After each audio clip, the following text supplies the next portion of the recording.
I can go through our LinkedIn and I can read, all the various comments and posts that are out there. And I can tell you which ones were AI written. Yes.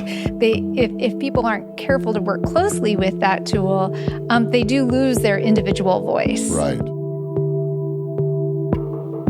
Welcome to Clothing Culture, a fashion industry podcast at the intersection of technology and innovation. I'm Emily Lane. And I'm Bret Schnitker. We speak with experts and disruptors who are moving the industry forward and discuss solutions to real industry challenges. Clothing Culture is produced by Stars Design Group, a global design and production house with more than 30 years of experience.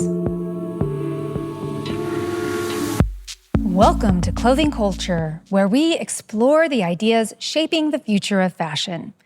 Today, we're diving into a topic that every brand leader needs to hear: the smartest moves fashion brands can make coming into 2026. The industry is evolving fast. Economic shifts, tech disruption, and changing consumer values are rewriting the playbook. So, what should brands do to stay ahead? I'm here with Bret Schnitker to break down the strategies that matter most. Bret, are you ready? Ready. All right, let's get started. Let's talk about optimization. I know this isn't like the sexiest side of things. We want to talk creative when we're talking fashion. Let's call it sexy optimization then. That little pan words will help. That'll get people really excited. Yeah. So why is it so important for brands to focus on eternal efficiency before chasing growth? Growth without efficiency is like that old parable about building your house on the sand. It looks good for a while, but it's not going to hold, right? Mm-hmm. Certain things are going to come up against them. Believe me, in this business, there's always something going on, right? And I think, when brands scale too fast without tightening internal processes, they create a complexity that eats into margins. It slows decision-making. And I think in 2026 especially, speed and adaptability are everything in a crazy world, right? If your workflows, your vendor relationships, your cost structures, if they're not optimized, every new category or channel is going to amplify inefficiencies. It kind of reminds me of when you talk about being young in the industry and how executives would ask you, hey, where are the wheels falling off? And you're like, where aren't they? No kidding. Yeah, so if you don't have it all, tucked and tight, the wheels are going to fall off. Yeah, I think the smartest brands today, they're treating operational health as the foundation for sustainable growth. That makes a lot of sense. What are the biggest red flags that you see when brands are expanding too quickly? The first red flag is margin erosion. That hits first and foremost. And I think brands, so many brands, they chase top-line revenue and sometimes ignore profitability. Revenue is always so important. Another one that happens is inventory bloat. There's a lot of reasons for that today, but too many SKUs, too much cash tied up in product that doesn't move. And I also see, and we've talked about this with some really billion-dollar brands that are out there going right now, is bottlenecks. Teams are scrambling because processes weren't built for scale. And finally, brand dilution. Oh, right. When expansion outpaces clarity, I think the customer experience, it suffers. There's confusion. You can't have confusion at the customer level. And I think these are all symptoms of skipping the optimization step. Yeah, this reminds me of another thing that we often consult with brands on when you talk about, hey, it's not just about revenue. Actually, revenue is almost irrelevant because what really drives the business is profitability. Yeah, but you can't have profitability without revenue. So it's not totally irrelevant. But right. Yeah. Understand. You still need money, right? Yeah. All right. So if brands are like, okay, yes, we want to optimize. This makes a lot of sense for our business. Where should they start? Workflows, vendor audits, margins? Where do you begin?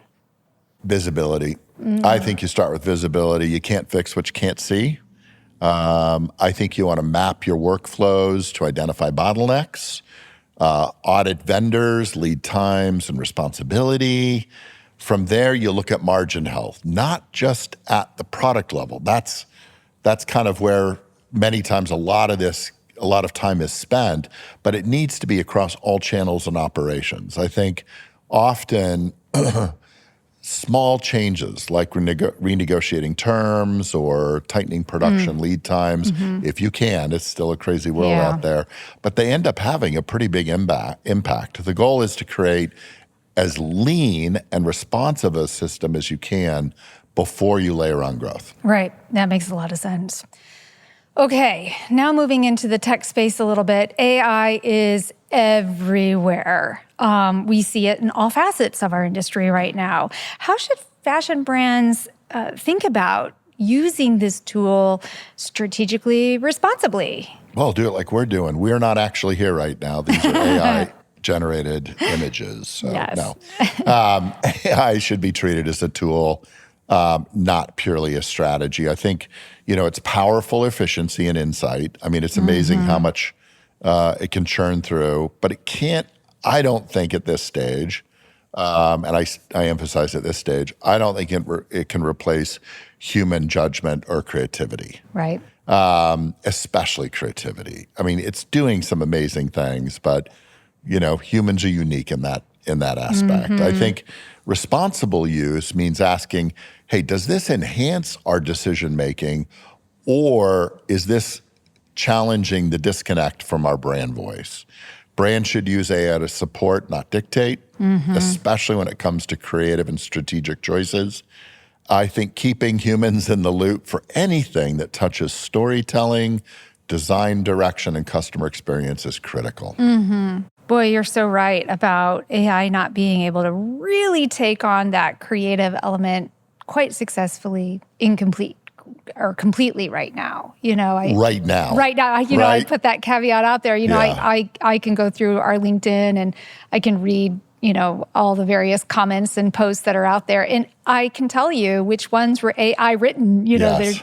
If people aren't careful to work closely with that tool, they do lose their individual voice. Right. Yeah. So as far as other facets like forecasting or design support, what are some practical ways people can be implementing this resource? We've had so many wild questions about how AI is influencing our space. And I think certainly one of the big areas that'll make the most sense, and there's a lot of investment in, is demand forecasting, right? Trend analysis, all of those things are making really huge strides with some very interesting ways to look at all of that. But also from a creative space, rapid design iteration. We're doing it here. We're utilizing that. From the analysis standpoint, an example can be it can analyze historical sales. It can input market data to predict what will sell. It'll generate multiple design variations from a creative side to speed up concept development. But I think the key is you use those as starting points, not the final answers. Designers should interpret what AI suggestions are and then ask themselves, hey, is this aligned with the brand's DNA? Does that stay intact?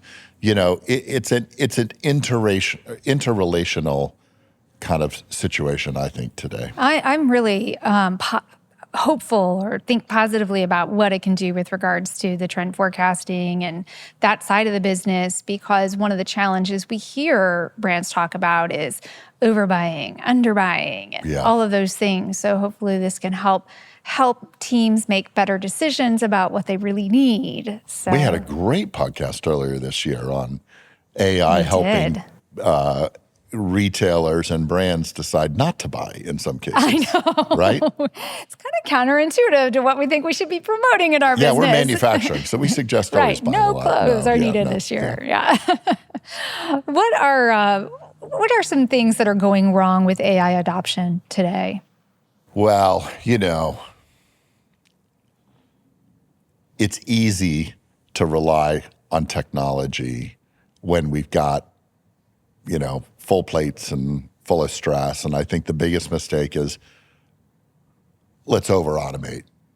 Brands, I think, initially hand too much over to AI. I think it loses the unique voice. There's issues with security. We've talked about those on previous podcasts. I think another pitfall is chasing AI for novelty instead of solving real problems. Yeah. AI's popular. Let's throw in AI. We don't totally really understand it. And so, if you chase AI because it's trendy, I think you end up wasting a lot of money, and I think you end up confusing the team. The goal isn't to replace people. It's kind of to free them from these repetitive tasks that need some decisions, and so they can focus on creativity, new strategy ideas. Yeah. Other areas that bring value to your business. Yeah, that makes a lot of sense. I was just thinking about, how you were describing AI, and it almost sounds like, like bringing a new employee on. You're not going to just turn it loose, right? You're not going to turn the new employee loose. You're going to have oversight. You're going to have direction. You're going to. They have to wash your car first. Exactly. Yeah. So, it makes sense that you would have the same kind of protocols and watch in place for that tool. Okay, let's move a little bit more into the supply chain side of the conversation and design. A lot of times you think of supply chain, sourcing, and design team as all very separate entities within the business, but really there should be more integration within how these verticals within your company work. So why does designing with the supply chain realities matter so much now more than ever before? Well, it's always been the case that speed and flexibility are competitive advantages, right? But in 2026, holy smoke, in 2025, let alone 2026, their supply chains face constant pressure. We have geopolitical shifts, / tariffs. We get raw material shortages. We have unpredictable demand. We have weather issues. Yes, we've got floods. We've got so much in this business that influences the best laid plans, right? So I think if the designers aren't really aligned with what the supply chain can realistically deliver, what you end up doing is you risk delays, you end up getting excessive costs, and you miss opportunities. I think designing with supply chain realities means thinking about lead times, the material availability, and then production capacity from day one. I think collaborating together. All those things are ever shifting, right? They are. Yeah. But like you mentioned, so many times the two departments are really not sitting there having conversations. Right. Yeah. So a lot more communication internally would be very helpful. Okay, so what does flexibility in design look like? You mentioned flexibility. So what does that look like? Is it materials? Is it trims? Is it production runs? I think it's important that design teams build adaptability into every layer of the product. From the materials, you choose options that can be sourced from multiple suppliers, and today, even more importantly, multiple regions. When we talk about trims, and trims are hang tags, poly bags, all of that stuff. We just went through a kind of wild one with poly bags, but you want to avoid hyper custom components that can slow production or bring it to a screeching halt. For production runs, I think planning smaller, smarter batches that can scale up and down based upon demand is important, because we're kind of leaning into a little bit of an unpredictable landscape in 2026. I think flexibility, it's not about compromise. Everyone always thinks, hey, be flexible. And then immediately human nature is say, you're asking me to compromise. This is what I do. It's really about creating designs that can pivot without sacrificing brand integrity. Okay. So when you're talking smaller batches, you're talking about number of SKUs, or are you talking about numbers of quantities? I believe both. I think if you start by simplifying complexity in general, fewer SKUs, tighter color palettes, I think modular design elements, meaning fabrications that can go across multiple different styles, What that does is it's going to help you maintain quality, because a lot of times you're going to vet that fabric, make sure that the fabric's got great quality, or the suppliers get great production. And then that it still allows you to move as quickly as possible in today's environment. I think from a design aspect, using digital tools for rapid prototyping, it cuts weeks out of the development process. We've seen that time and time again. And I think from the production side, it's super important to partner with suppliers who share your commitment to quality and then can execute quickly. That does come with a lot of challenges again today, and it's always had a certain element of challenges. But one thing I learned a long time ago is you can't teach a factory that's producing poor quality to all of a sudden produce your garments at a higher level of quality. Either factory understands quality and has invested in it, or they don't. So I don't think speed means rushing. I think it means kind of removing the barriers and the friction so the quality is not compromised. Okay, so we've addressed kind of taking care of your house. We've talked about your product. Now let's talk about your sales channels. With so many selling platforms out there, how should brands decide where to show up? I think operationally it creates chaos. And we talk about when we were in Paris again, there was a European group, AI group, that was talking about the challenges of splitting your inventory across all of these different channels, brick and mortar, multiple online platforms. It led to increased inventory. It led to decreased profitability.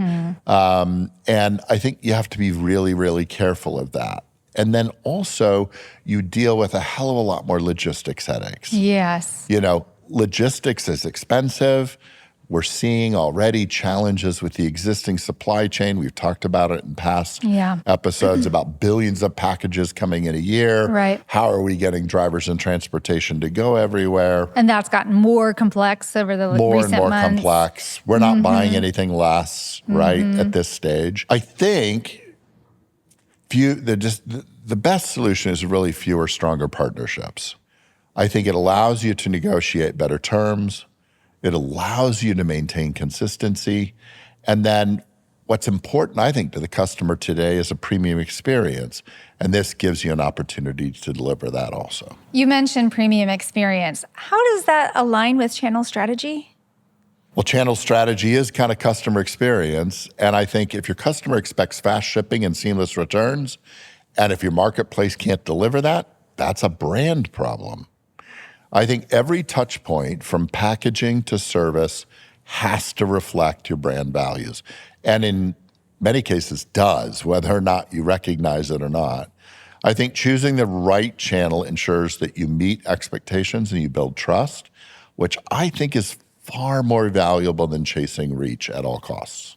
Okay. Let's move on to the mid-level part of your business. You've said execution is the new competitive edge. What does that mean for fashion brands? I think in a market where growth is possibly slowing, right? There's a lot of conversations about with increased costs, is the market slowing? And we don't know that for sure. Early indications are is that holiday's up single digits, but we'll see how 2026 shakes out. We certainly know that competition is fierce. Every day, new people walk into the space. We always talk with our clients about the amount of noise out there. I think ideas aren't enough today. I think execution wins. Brands that move from concept to delivery quickly without sacrificing quality, they're going to outperform those stuck in bottlenecks. Execution means having the right processes, the teams, and the systems in place so you can respond to the demand shifts, because there's going to be those. For better, for worse. Yeah, we don't have a crystal ball. They're going to be able to launch efficiently. And most importantly, they're going to be able to keep their margins healthy. So I think that those are really important. Yeah, you mentioned this speculation around a softening market. Like you said, we're not entirely sure yet, but we are going to address this in an upcoming episode. We are going to be talking about fashion economics amidst a possible downturn, kind of the advice that we would share. So just keep on the lookout for that conversation, because I think that in itself could be a very robust one. Back to mid-level teams, groups like your sourcing groups and operations, why do they seem to be even more critical now than ever? They've always been critical. They're the engine behind everything. Sourcing and operations teams, they control cost, they control speed, they control quality. I think these are three things that really define success in 2026. If those teams are either underdeveloped, they don't have the skill sets that they need to accomplish their goals, or in many cases, as we have reduced team size or employee count, if they're overstretched, even the best designs and the best marketing won't save you. You won't have the product, you won't have the quality. I think investing in these kind of mid-tier talent groups, it helps to ensure that your brand can scale sustainably. And then as in most cases it happens, you have to adapt, right? And these teams allow you to adapt when we've got supply chain challenges or market condition challenges. Is this where you might toss in your classic phrase, evolution, not revolution? Right. Ears bleeding, yeah. In our weekly live stream clothing brief, where we give the kind of latest insights on what's trending in the news in our industry, it seems like almost every week we're talking about turnover in the executive suite with leading brands. So knowing that this is kind of a volatile space right now, how can brands reduce dependency on the founders and executive leaders? Yeah. In my case, it's impossible. No, just kidding. Right. Just kidding. Can't fire yourself. Can't fire myself. Yeah, no, look, I think that's important. Self-sustaining multiple tier operations are always more successful. Leaders, visionaries, they retire, they move on, they want to do other things. Executives, there is this, as you mentioned, a lot of executive turnover. I think to ensure that you've got stability with those things, it's important that internally you're documenting processes, you're building institutional knowledge. I think too many brands rely on founders for every decision. Right. I think if they're waiting for an answer, that creates a bottleneck. I think it creates risk, right? If the leader's not available or something unfortunate happens, everyone's at a standstill and decisions need to move quickly. I think standardizing workflows, empowering mid-tier leaders, I think you can create a business that runs on systems, not personalities. Yeah, that makes a lot of sense. Hey, and that frees people like me, founders, to focus on vision and growth, and the rest of the team handles the execution. Yeah, that does make a lot of sense. Let's move over to consumer psychology. Right now, consumers are more cautious, they're more value-driven. How should brands respond to this evolution in consumer behavior? I think, again, this year we had a lot of conversations on that, the storytelling and things like that. And I think brands need to shift from really selling products, like, the old day, right? Yeah. To really building trust. I think this means being real clear about what you stand for, following through with actionable steps. I think consumers want to know where their money goes. I think they want to know how you're sourcing, how you treat your workers, what impact you're going to have. In 2026, values aren't a marketing angle. They're really a business requirement. What I'm hearing you talk about is transparency. And we're hearing a lot more brands talk about transparency, almost to the point where transparency is feeling like a buzzword. Right. Transparency and AI, holy smoke, are those two Right. incredibly overused terms. So what does this really look like beyond this like marketing angle? Well, ideally, transparency means really kind of showing the real numbers, showing the processes, not just saying, hey, we care, but sharing the lead times, why the lead times are there, explain pricing, kind of giving visibility into the production stages.